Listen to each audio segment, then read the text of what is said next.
हमारे चैनल को सब्सक्राइब करें और बेल आइकन दबाएं।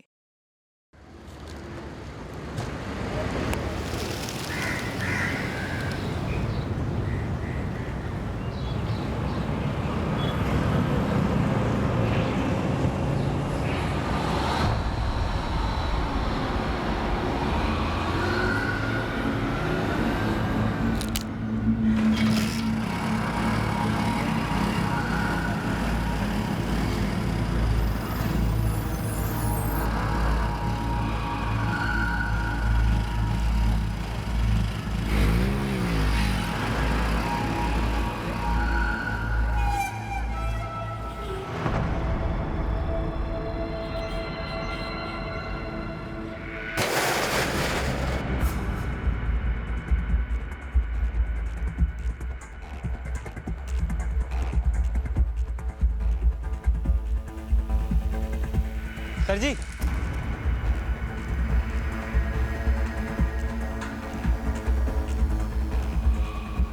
सर जी वो एक फ्लैट किराए पे चाहिए।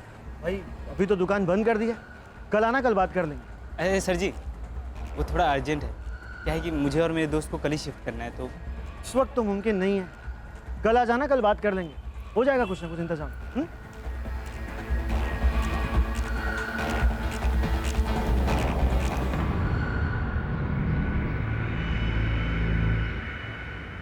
दिल्ली की सड़कों को चीरते हुए बाइक पर सवार ये दो युवक अनिल और उमेश, इनकी दोस्ती सिर्फ 6 महीने पुरानी थी। अनिल नया नया दिल्ली आया था उस मौके की तलाश में जिससे वो अपनी जिंदगी की बाइक चला सके फुल स्पीड में।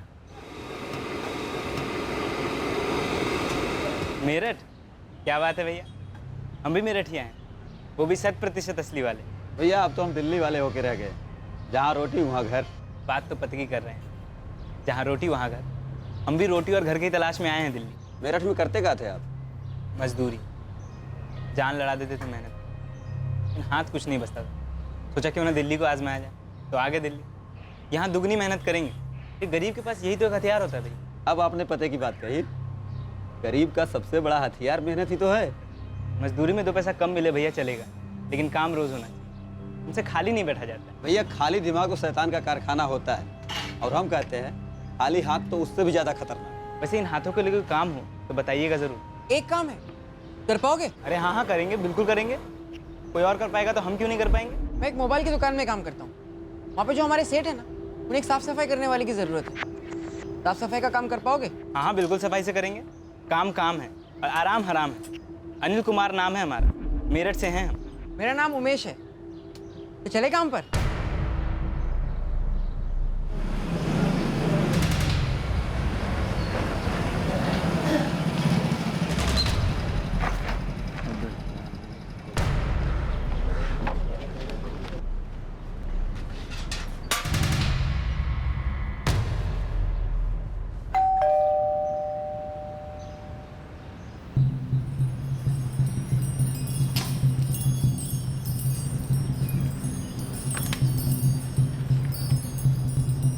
कौन है भाई साहब, इतनी सुबह सुबह क्या काम है? अरे भाई साहब, घर दिखाने वाले थे आज आप हमें। ये हेलमेट क्यों पहन रखा है, कौन हो तुम? कमाल है, भूल गए आप तो। कल रात को तो मिले थे हम आपसे।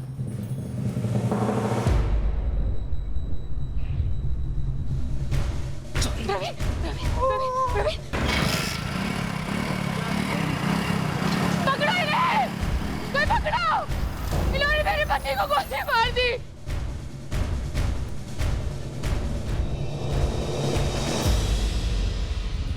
प्रवीण, प्रवीण उठो ना। प्रवीण, कुछ बोलो, कुछ बोलो।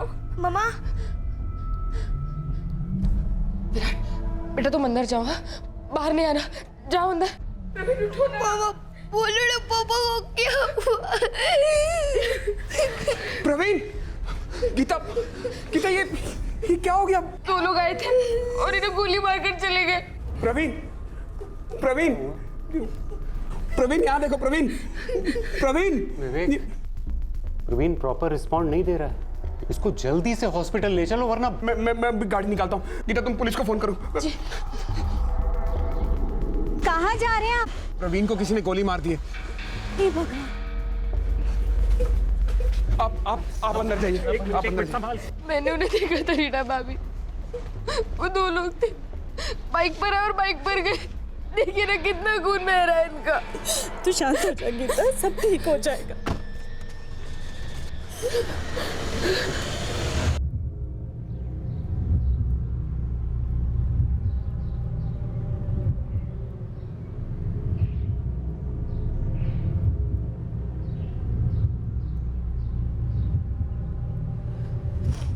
प्रवीण चौहान, जी, इनके बड़े भाई विवेक चौहान उन्हें हॉस्पिटल लेकर गए हैं। मैं मिसेस रीता विवेक चौहान, प्रवीण की भाभी। कौन से हॉस्पिटल?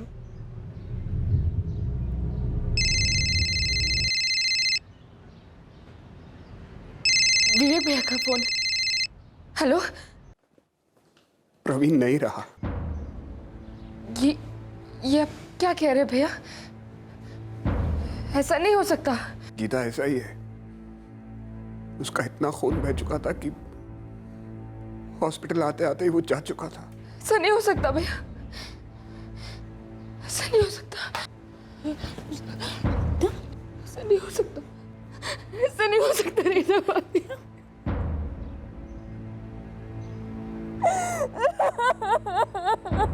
मम्मा क्या हुआ? तुम रो क्यों रहे हो मम्मा?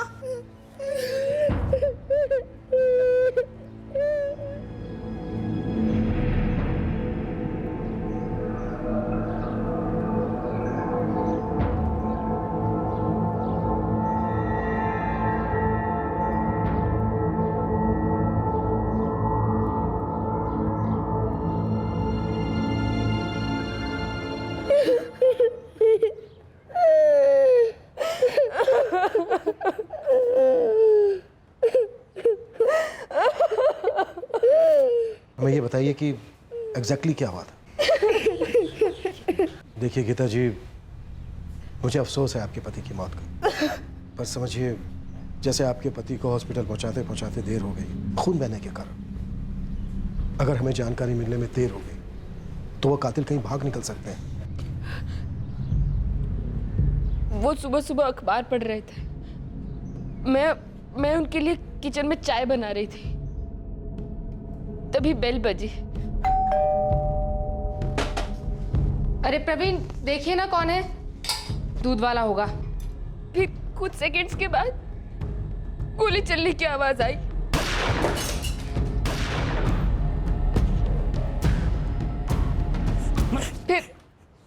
फिर वो लोग बाहर भागे। चेहरा देखा था आपने? दो लोग थे, जिसमें से एक ने हेलमेट पहना हुआ था, जिसने गोली चलाई उसने मरून रंग की शर्ट पहनी हुई थी और उसके पास एक काला बैग भी था। फिर वो दोनों बाइक पर भाग गए। पकड़ो इन्हें! कोई पकड़ो! इन्होंने मेरे पति को गोली मार दी। फिर मेरे जेठ जी विवेक भैया, हमारे पड़ोसी पवन जी और अविनाश जी आ गए। तब तक बहुत खून बह चुका था। जी, अविनाश त्रिपाठी मेरे हस्बैंड है और वो इस वक्त घर पर नहीं है, हॉस्पिटल गए हैं विवेक जी और पवन जी के साथ। कुसुम जी, आपके घर के बाहर का सीसीटीवी फुटेज चाहिए हमें। जी, मैं मेरे बेटे को उठाती हूँ, वही ये सब जानता है। प्लीज़ ज़रा जल्दी कीजिए सर। 5 मिनट में यहाँ का सीसीटीवी फुटेज मिल जाएगा। ये कुसुम त्रिपाठी का घर है, उसका बेटा ट्रांसफर कर रहा है। तुम सीसीटीवी फुटेज चेक करो, मैं हॉस्पिटल जाता हूँ। सर। आरएमओ डॉक्टर प्रसाद ने बताया कि डेड ऑन अराइवल केस है। गोलियों ने हार्ट रिबकेज को बुरी तरह छलनी कर दिया है। हमें वहाँ से 3 गोलियों के शेल्स बरामद हुए। जी हाँ, तीनों गोलियां बॉडी से मैंने ही निकाली और सारी गोलियां पॉइंट ब्लैंक रेंज से चलाई गई थी। डॉक्टर, पिस्तौल यूज हुई है? Yes inspector. कट्टा नहीं है।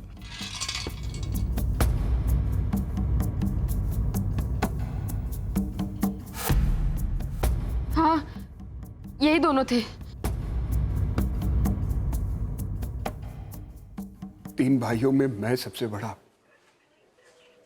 प्रवीण मेरे बाप था। हम दोनों मिलकर रियल एस्टेट का बिजनेस चलाते थे। एक छोटा सा ज्वेलरी का बिजनेस भी है।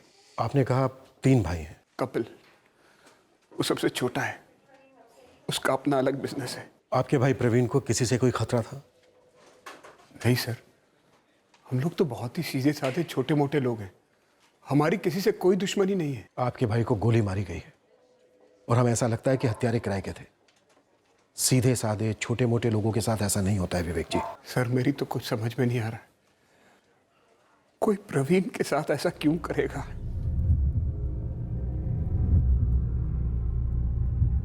बाइक का नंबर प्लेट साफ नहीं नजर आ रहा सर। लेकिन ये दोनों तो नजर आ रहे हैं। पर दोनों में से एक ने हेलमेट पहन रखा है।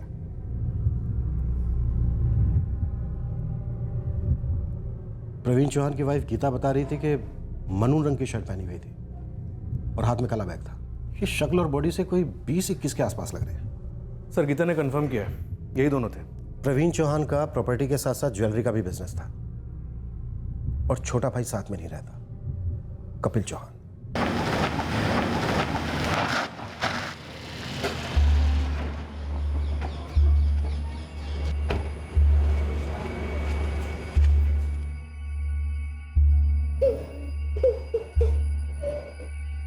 विवेक भैया, प्रवीण भैया कहाँ है? बॉडी अभी पोस्टमार्टम रूम में, कह रहे 3-4 घंटे बाद मिलेगी। माँ कब हुआ ये? आज सुबह 7:30 के आसपास। गीता ने देखा था, 2 लोग थे, एक ने हेलमेट पहना हुआ था, दूसरे ने नहीं। दूसरे ने फायरिंग की। भैया लेकिन ये दोनों थे कौन? अगर मुझे पता होता तो मैं यहां बैठा होता कपिल। मेरे कहने का मतलब ये था कि उन दोनों के बारे में पुलिस क्या कह रही है? पुलिस कह कुछ नहीं रही है, बस पूछ रही है, हजारों सवाल पूछ रही है, तुमसे भी पूछेगी।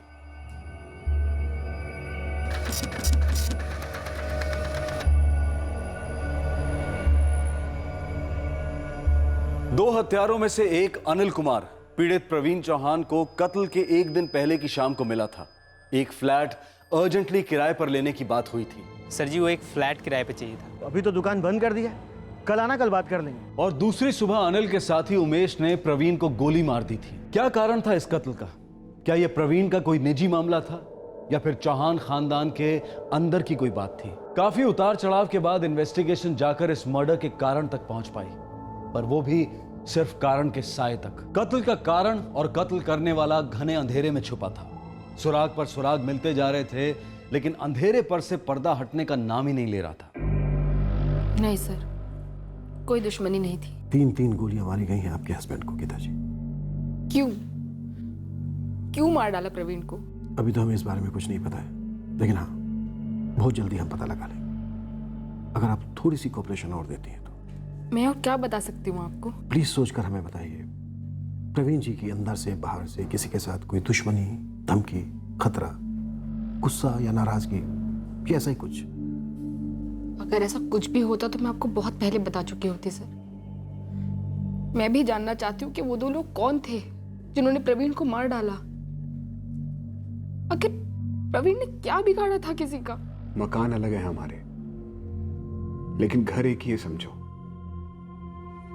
बहुत ही करीबी रिश्ता था हम भाइयों का और फैमिलीज का भी। आप दोनों भाई बहुत करीब थे, साथ में रहते थे, काम भी साथ में करते थे, लेकिन आपका छोटा भाई आपके साथ नहीं रहता। हाँ वो अलग रहता है, बिजनेस भी साथ में नहीं है। उसका बिजनेस भी अलग है। ऐसा क्यों? क्यों? बस है, उसका अपना बिजनेस है, अलग रहता है। सब लोग अपना अपना रास्ता चुनते हैं, अपने अपने रिश्ते बनाते हैं। अक्सर बने बनाए रिश्ते टूट जाते हैं, प्रॉपर्टी भाइयों के बीच दरार डाल देती है। हम भाइयों के बीच प्रॉपर्टी को लेकर कभी कोई झगड़ा नहीं हुआ। आपकी प्रॉपर्टी या फिर ज्वेलरी के बिजनेस में किसी के साथ कोई दुश्मनी, पैसों को लेकर अनबन, कोई लेनदार या जी नहीं। इतनी जल्दी जी नहीं? क्या? मेरा सवाल खत्म होने से पहले आपका आ गया जी नहीं। मुझे ऐसा क्यों लग रहा है कि आप इस जवाब के साथ पहले से तैयार थे? सर जवाब मैं जानना चाहता हूं, वो भी जल्द से जल्द, कि मेरे भाई को किसने मारा और क्यों। और आपके अलावा इन सवालों के जवाब और कोई नहीं दे सकता। गुनाह है? अपना खुद का बिजनेस शुरू करना गुनाह है? बिल्कुल नहीं, लेकिन गुनाह तो हुआ है। आपके एक भाई का कत्ल हुआ है। हम आपकी फैमिली के हर शख्स पर शक कर रहे हैं, लेकिन आप पर थोड़ा ज्यादा, क्योंकि आप बिजनेस अलग कर रहे थे, अलग रह रहे थे पन्नगर में। अच्छा, तो अब अलग रहना भी गुनाह हो गया? आपका ये चिड़चिड़ापन ना हमारे शक को और गहरा कर रहा है। आप जानना क्या चाहते हैं मुझसे? आपके भाई प्रवीण चौहान को किसने मारा कपिल? और क्यों? यही तो मैं भी जानना चाहता हूँ। अगर मुझे पहले से पता होता तो एक एक की खबर नहीं ले लेता मैं। सिसोदिया, सबकी खबर निकलवाओ, पूरी फैमिली पर नजर रखो। पत्नी गीता, भाभी रीटा, बड़ा भाई विवेक, छोटा भाई कपिल, हर एक मूवमेंट, फोन रिकॉर्ड, सब कुछ निकलवाओ। सर। मुझे रिश्तों की हिस्ट्री चाहिए, घर की, काम की, घर और काम दोनों के बीच की भी।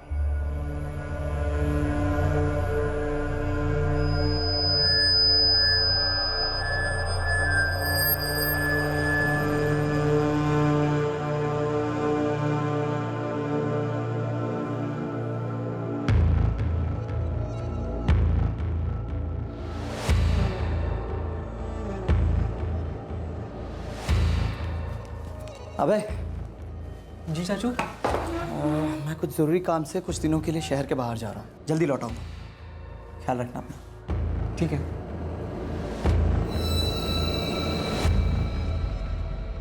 आँख, कान, हाइट, बॉडी एकदम सेम टू सेम। कहाँ खड़ी है? दिव्यानगर पार्किंग लॉट में। अटेंडेंट से पूछा तो वो बोलता है कि 3 दिन से हिली नहीं है यहाँ से।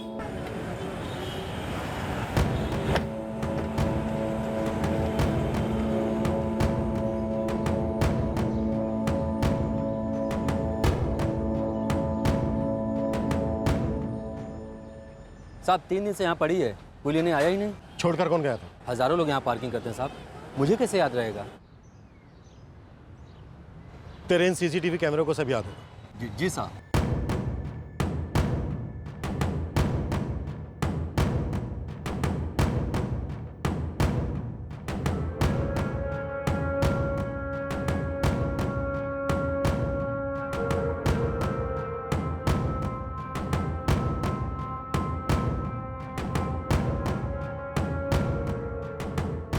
बाइक और कार दोनों के नंबर्स नजर आ रहे हैं। सिसोदिया, जरा जूम करो।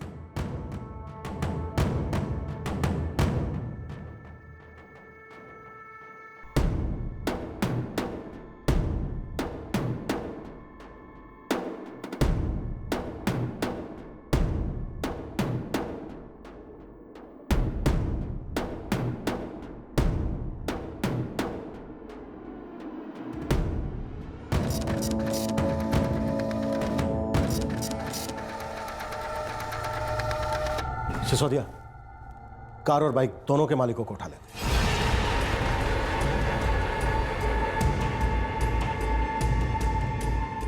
धर्मेंद्र कुमार, 123 जयमुखी नगर, ये इस कार का मालिक है। सर बाइक किसी अब्बास शेख नाम के आदमी पे रजिस्टर्ड है, विश्वजीत मार्ग पे रहता है। समझ लो ये विश्वजीत मार्ग हमारे इस केस का मार्ग बनेगा, यहीं से मिलेंगे सारे सवालों के जवाब। सर जी मैं ही अब्बास शेख हूँ और ये गाड़ी मेरी हुआ करती थी।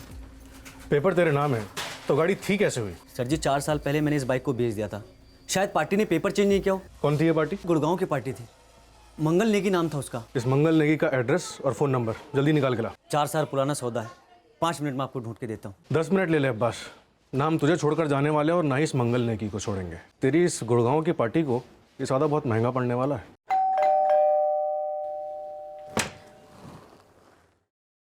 जी धर्मेंद्र कुमार हैं घर पे? जी है, पर बात क्या है? हाँ जी, ये गाड़ी तो मेरी ही है सर, लेकिन ये दिव्यानगर की पार्किंग में क्या कर रही है ये मुझे समझ में नहीं आ रहा है। लेकिन आपकी बात मेरी समझ में नहीं आ रही है।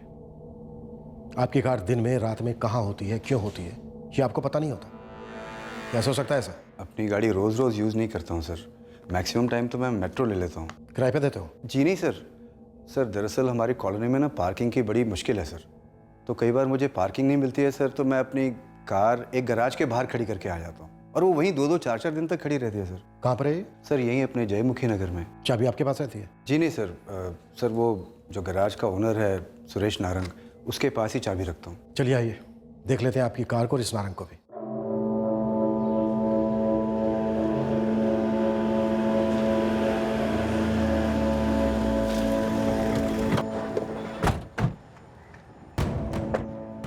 सर यही है मेरी कार। सुरेश नारंग नाम है ना गैरेज के मालिक का? जी जी। अपने सेठ को बुलाओ। जी नारंग सेठ तो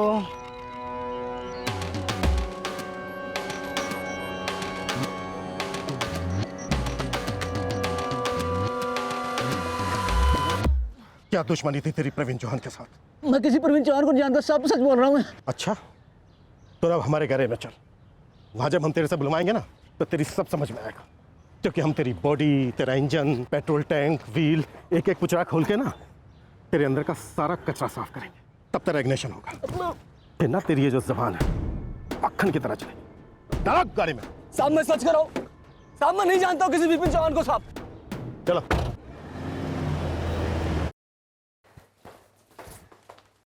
सर, इस गुड़गांव वाले मंगल नेगी ने अपनी बाइक चोरी होने की कंप्लेंट दर्ज करवाई थी। अगर ये भी इस प्लान का हिस्सा है तो इस वक्त हमारे हाथ में सुरेश नारंग है। अब 2 और 2 4 होने में ज्यादा टाइम नहीं लगेगा सिसोदिया।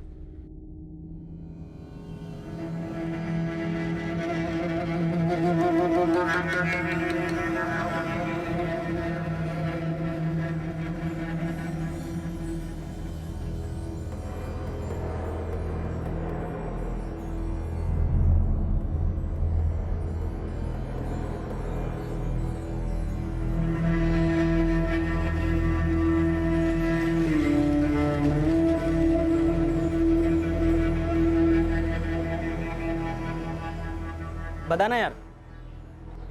पहले तू बता, तू क्यों पूछ रहा है? सुबह चाय के साथ बिस्किट खाने वाला था, गोली खा गया बेचारा। इन भाइयों के बीच में कुछ टेंशन वेशन थी क्या, या किसी औरत का चक्कर वक्कर?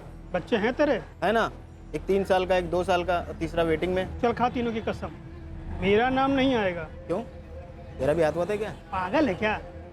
बस ऐसे ही सुना था, वही बता रहे हैं। चल खा अपने बच्चों की कसम। अरे यार ले, खा ली बच्चों की कसम। अब बता दे प्रवीण चौहान को ठोकने वाले का नाम।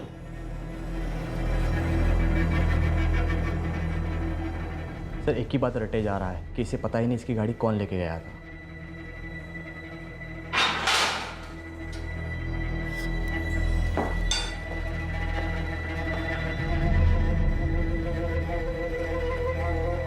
देख, अभी तक ना हमने तुझे सिर्फ सहलाया है, तेरी मालिश नहीं की। और यकीन मान, यहां पर आज तक हमने जिसकी भी मालिश की है ना, हमेशा वो पछताया कि काश मैंने सहलाने पर ही सब कुछ सच बोल दिया होता।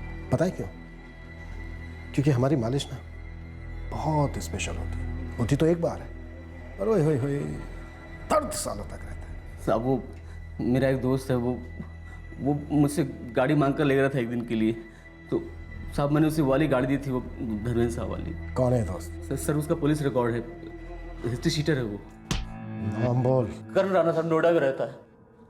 प्रवीण चौहान से क्या कनेक्शन था उसका? सर मैं सच कर रहा हूँ, मैं प्रवीण चौहान को नहीं जानता सर। प्रवीण चौहान का मर्डर हुआ है साहब, लेकिन वो करण तो बोल कर गया था कि वो कोई गलत काम नहीं करेगा गाड़ी से। गलत काम तो हुआ है और तू भी इसमें शामिल है। चल। एक कत्ल में एक कार और एक बाइक इस्तेमाल हुई। कार किसी और की थी और बिना परमिशन के इस्तेमाल हुई थी, और बाइक चोरी की थी। सुरागों का खाता 2 हत्यारों की सीसीटीवी फुटेज से खुला। अब पुलिस की गिरफ्त में एक गैराज का मालिक था जिसने कार एक हिस्ट्री शीटर को दी थी। सुरागों का कारवां तो बनता जा रहा था, लेकिन साजिश का डेरा अभी बहुत दूर था। सबसे अहम सवाल था कि 8 अक्टूबर की सुबह उन 2 युवकों ने प्रॉपर्टी डीलर प्रवीण चौहान पर गोली चलाकर उसकी हत्या क्यों की।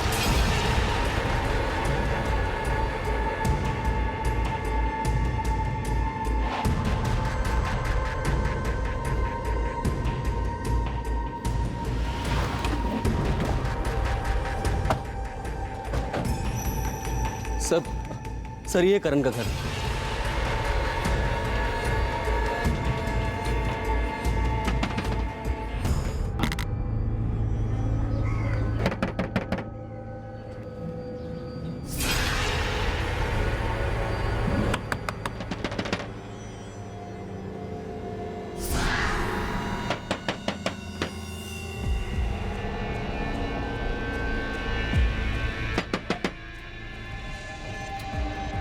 सर वो देखिए।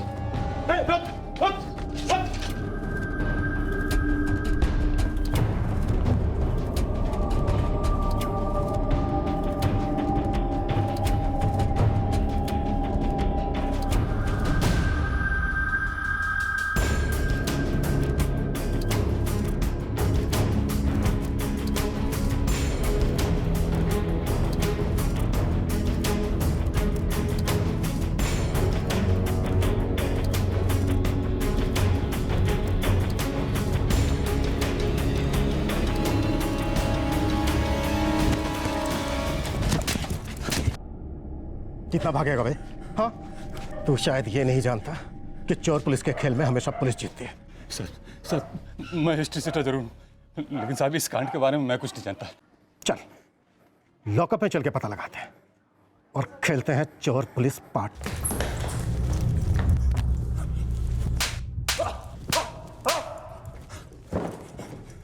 ना तो तुम मुझसे भाग सकता है ना सच्चाई से। बेहतर होगा कि अपनी इज्जत के हथियार डाल दे। सर जी मैं सच्ची कह रहा हूँ, मुझे कुछ नहीं पता।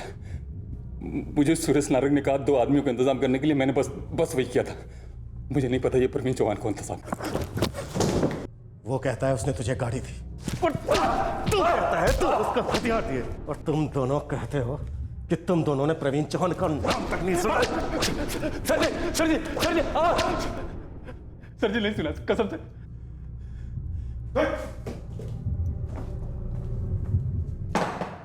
अब तुम दोनों गले मिल लो और तय कर लो कि किसको क्या बोलना है। लेकिन मुझे प्रवीण चौहान की पूरी स्टोरी चाहिए। उसे किसने मारा और क्यों मारा, और जिसने भी पहला झूठ बोला वो जिंदगी में दोबारा झूठ नहीं बोल पाएगा, सच भी नहीं बोल पाएगा, एक्चुअली बोल ही नहीं पाएगा। सर मैं बोलता हूँ, ये सुरेश नारंग झूठ बोल रहा है। सच ये है कि वो 2 शूटर थे, उनका इंतजाम मैंने किया था, ये मैं कबूल करता हूँ। बोलता रहे, मैं सुन रहा हूँ। सर जी इसने सामने से फोन किया था मुझे। यार करण, मुझे 2 बंदे चाहिए, एकदम डेयरिंग बाज। काम क्या है सर डेयरिंग वाला? एक बंदे को टपकाना है। कौन है वो बंदा? अरे तुझे इससे क्या लेना देना है? देख, मुझे जो बंदा चाहिए ना उसका रिकॉर्ड एकदम क्लीन होना चाहिए, मतलब पॉकेट मारी का भी केस ना हो उसके ऊपर। 1 दिन का टाइम दे, देखता हूँ कौन ऐसा दूध का धुला है जो कीचड़ में उतरने को तैयार हो। सर जी ईमानदारी से 24 घंटे के अंदर मैंने 2 बंदों का इंतजाम किया और इसे बताया कि रिकॉर्ड क्लीन है, जो काम के लिए राजी है। कौन थे वो 2 बंदे? एक उमेश और एक अनिल, नया है दिल्ली में, मेरठ का लौंडा है।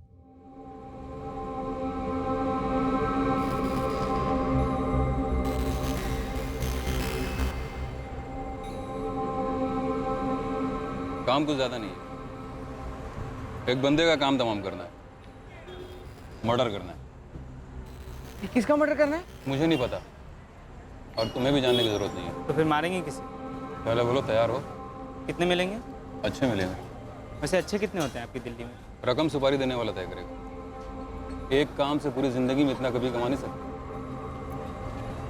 पर ये सुपारी ली क्यों जा रही है और कौन है वो आदमी? ये तो वही बताएगा, और इतना जान लो, मारना है मतलब मारना है। सर जी मैंने उन 2 बंदों को सुरेश नारंग के हवाले कर दिया था, इसके बाद मुझे कुछ नहीं पता। नारंग बोलना। साहब मुझे नहीं मालूम था किसी की फील्डिंग लग रही है। सब मुझे एक कार और 2 आदमियों का इंतजाम करने के लिए कहा गया था, तो मैंने करण को बोला, इसने 2 आदमियों का इंतजाम किया। साहब इसने अभी तक जो कुछ बोला एकदम सच बोला है। तूने जो अब तक हमसे बोला वो सब झूठ था, बहुत घुमाया तूने, पता नहीं अब भी झूठ बोल रहा है कि सच? साहब मैंने एक ही झूठ बोला है साहब बस। और वो क्या? मुझे मालूम था कि किसी प्रवीण चौहान को मारना है, लेकिन ये प्रवीण चौहान कौन बंदा था मुझे कोई आइडिया नहीं था साहब। मतलब तुझे ये मालूम था कि प्रवीण चौहान नाम के किसी आदमी का कत्ल करना है, पर ये नहीं मालूम था कि प्रवीण चौहान कौन है और उसे क्यों मारा जा रहा है? साहब मेरा एक दोस्त है, सब उसने कहा था 2 आदमी और का इंतजाम करने के लिए। ये झूठ बोला है साहब। कार यही लेकर गया था और 2 लौंडों को बंदूक किसी ने दी थी। मैंने कहा था तुम दोनों से कि मुझे कोई चालाकी नहीं चाहिए। तुम दोनों ने इतनी जल्दी खिचड़ी पकानी शुरू कर दी। कोई नहीं, और हम पकाएंगे, और खिचड़ी नहीं, कीमा।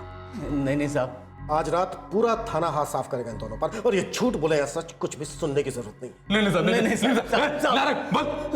साहब जैकी शर्मा को पकड़िए साहब। कौन जैकी शर्मा? एक और सुराग, एक और किरदार, जैकी शर्मा। प्रवीण चौहान के मर्डर केस में धीरे धीरे कड़ियां तो मिल रही थी, लेकिन जुड़ नहीं रही थी। क्या यह कड़ियों का चक्रव्यूह जानबूझकर बुना गया था ताकि प्रवीण चौहान के कत्ल का असली मकसद कभी सामने ना आए?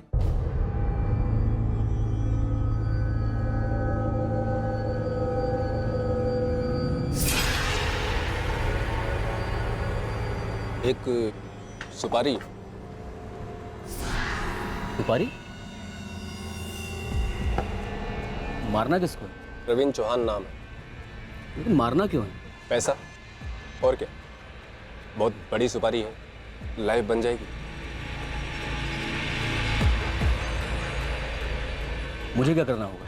एक गाड़ी का इंतज़ाम करना होगा। ये तुम्हारे लिए बहुत आसान बात है। और 4 हाथों का इंतज़ाम करना होगा। 4 हाथ मतलब? 2 बंदे जो गोली चलाएंगे, एकदम नए, बिना किसी क्राइम रिपोर्ट के। देख यार जैकी भाई, तू तो ठहरा हिस्ट्री शीटर, जाने तूने क्या क्या किया है, लेकिन भाई अपना धंधा ये नहीं है यार।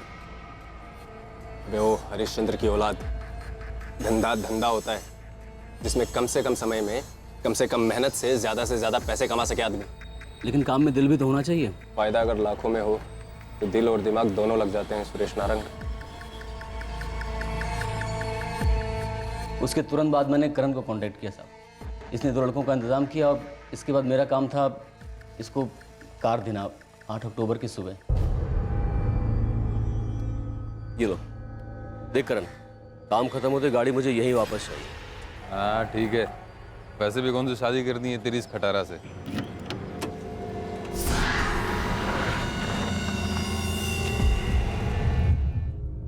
और तू पार्किंग एरिया में इंतजार कर रहा था?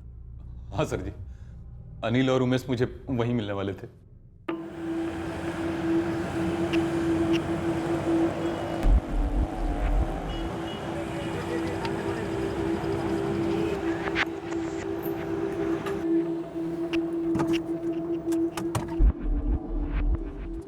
उस आदमी का चेहरा ध्यान से देख लिया है ना? नहीं नहीं? फिक्र ना करो सेठ, मेरे दोस्त ने देख लिया है, दिमाग में छप गया है उसके, सिर्फ काम करना बाकी है। अनिल और उमेश को कैसे पता चला कि प्रवीण चौहान कौन है? किसने बताया उन्हें? नहीं पता सर। जैकी शर्मा ने बताया होगा साहब। जब इसने 2 लड़के मुझे दे दिए तो मैं उनको लेकर जैकी शर्मा के पास गया था साहब। उसी ने अनिल को दिखाया होगा कि प्रवीण चौहान कौन है। वो जो शटर डाउन कर रहा है उसी को उड़ाना है। तुम में से कोई एक चेहरा अच्छी तरह देख लो, कल कोई गलती नहीं होनी चाहिए। जी हम जाते।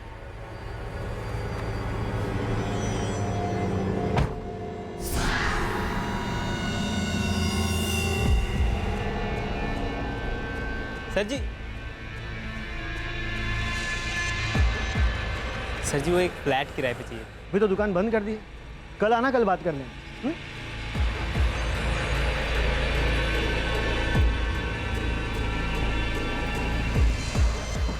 मैं तुम्हें घर दिखा चुका हूँ, याद है? तुम्हारे दोस्त को आदमी भी दिखा चुका हूँ। कल काम हो जाना चाहिए, किसी भी तरह की कोई गलती हो ही नहीं सकती उमेश, समझे? अपने दोस्त को भी समझा दो। हमारे दिमाग में फोटो छाप लिया, ये समझिए। अब कोई चांस ही नहीं गलती होने।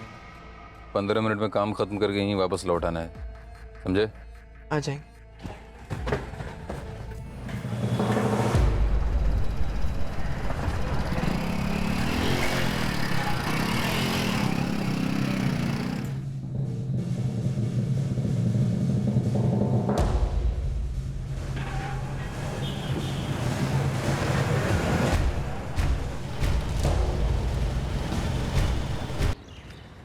काम हुआ? बोल तो रहे हैं काम हो गया। काम हो गया? 1 या 2 नहीं, 3 गोलियां दागी है उसके सीने में, बचने का कोई चांस ही नहीं है। पूरा निशान लगा के गोली मारी है।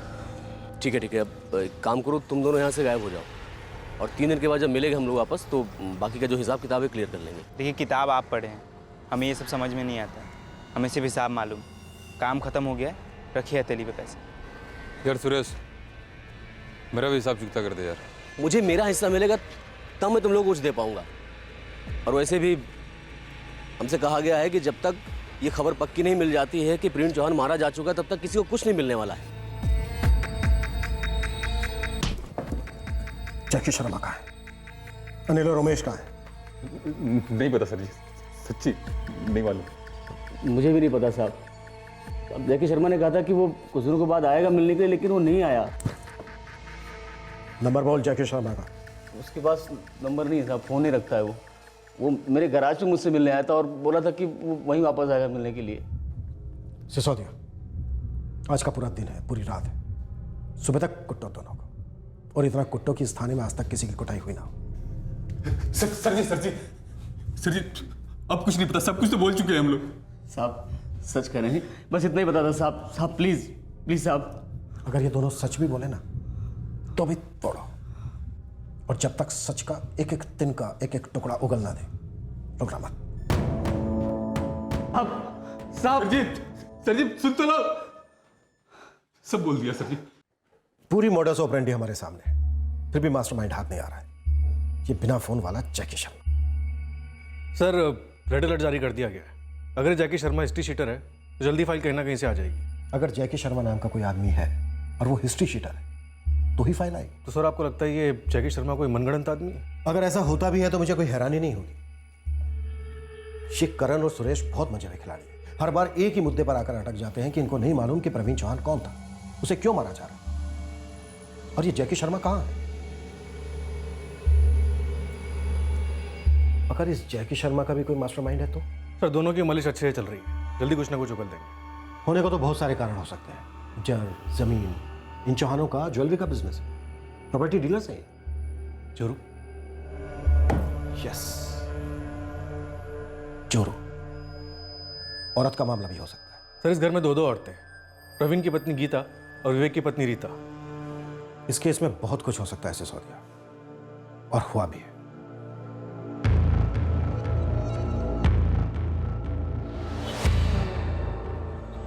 साहब रास्ता जितना क्लियर दिख रहा है उतना है नहीं, काफी धुंध है। धुंधला है तो वाइपर ऑन कर, क्लियर कर रास्ता। साहब जी चौहान परिवार में काफी कुछ ऊपर नीचे है। किस बात को लेकर? प्रॉपर्टी साहब जी। लेकिन कोई इतना नीचे कैसे गिर सकता है कि प्रवीण को ऊपर भेज दे? साहब जी ये तो इस घर की परंपरा रही है। क्या मतलब? प्रवीण से पहले इन तीनों भाइयों की माँ रेखा चौहान को भी ऊपर भेज दिया गया था।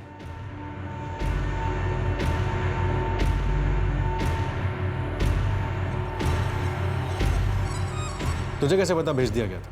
सर जी रेखा चौहान के वक्त भी एक पिस्तौल निकाली गई थी और गोली भी चली थी।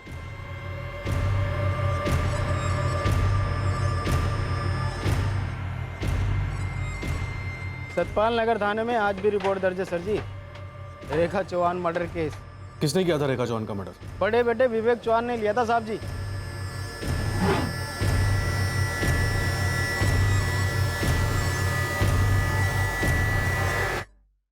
फिर तो प्रवीण के मर्डर में भी वही शामिल होगा। होने को तो कुछ भी हो सकता है सर जी, लेकिन क्या फैमिली है, पूरी तरह टेढ़ी मेढ़ी। और क्या बोलना चाह रहा है गोविंद, जल्दी बोल। पता नहीं केस से कितना ताल्लुक है साहब, लेकिन उस घर में कुछ अजीब से रिश्ते हैं। कैसे रिश्ते?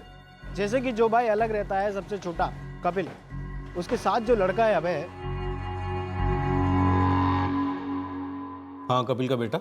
नहीं सर जी, वो कपिल का बेटा नहीं है, वो तो सिर्फ कपिल के साथ रहता है। रहता है? तो फिर इसका बेटा है वो? सर जी वो बड़े भाई विवेक चौहान का बेटा है। सर इस विवेक चौहान को उठाए? अभी नहीं, पहले थोड़ा संभल के पूछताछ करते हैं। सर सुरागों की कमी नहीं रही है।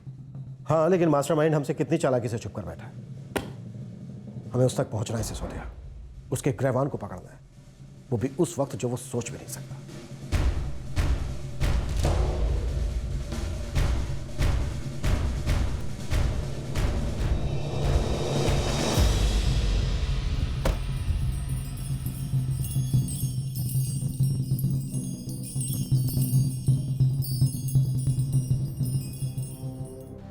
एक पुराने मर्डर केस ने इस चौहान परिवार में पनप रही अशांति पर रोशनी डाली थी। खबरी ने यह भी बताया कि रेखा चौहान के कत्ल में उसके सगे बड़े बेटे विवेक चौहान का हाथ था। इस शूटआउट और उसकी तहकीकात ने पुलिस को अलग अलग लोगों तक पहुंचाया। 2 कस्टडी में थे, 2 फरार थे और 1 गुमनाम। लेकिन क्या इस कहानी में काफी कुछ और था जो छुपा हुआ था और अभी सामने आना था? कोई एक ऐसा पहलू जिसके बारे में इस वक्त हम सोच भी नहीं पा रहे हैं? क्या करण राणा और सुरेश नारंग द्वारा बुनी गई कहानी वाकई में सच थी, या फिर सच को छुपाने के लिए एक और बेहतरीन साजिश? क्या प्रवीण का कत्ल रेखा चौहान के कत्ल से जुड़ा हुआ था, जो कि विवेक, प्रवीण और कपिल की मां थी? और विवेक के बेटे अभय चौहान का क्या रहस्य था? विवेक चौहान का बेटा उसके छोटे भाई कपिल चौहान के साथ क्यों रह रहा था, बजाय अपने माता पिता के साथ रहने के? खून से लिखे इस फैमिली ड्रामे के अतीत और वर्तमान दोनों का खुलासा हम करेंगे कल रात 11 बजे इस केस के दूसरे और आखिरी भाग में। आपसे फिर मुलाकात होगी, तब तक अपना ख्याल रखें, सतर्क रहें, सुरक्षित रहें और देखते रहें क्राइम पेट्रोल सतर्क। सबक एक को, सीख पूरे देश को। जय Hind. For more updates, subscribe to our channel, click the show links and enjoy watching the videos.